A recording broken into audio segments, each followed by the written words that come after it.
Good day everyone. So ngayong umaga ay mag-harvest po tayo ng sili spicy. Ayan. So ganito pala ang mag-harvest ng sili. So kailangan po nating ingatan para hindi madala yung iba na hindi magputol.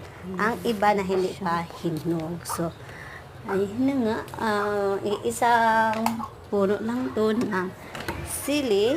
Pero marami siyang laman. Maraming bunga. Ayun guys, so kuti-kuti lang tayo kasi sabi na nga, kailangan po natin ipulit lahat. Ayan guys.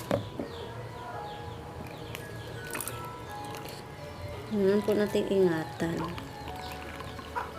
So ganito pala pag mag-harvest ng isang sili.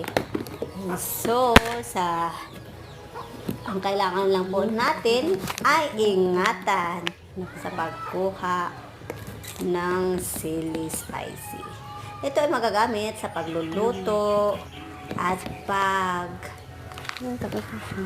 yung gusto natin ng spicy. Yan. So, thank you for watching. Thank you for your support. Comment and share. God bless everyone.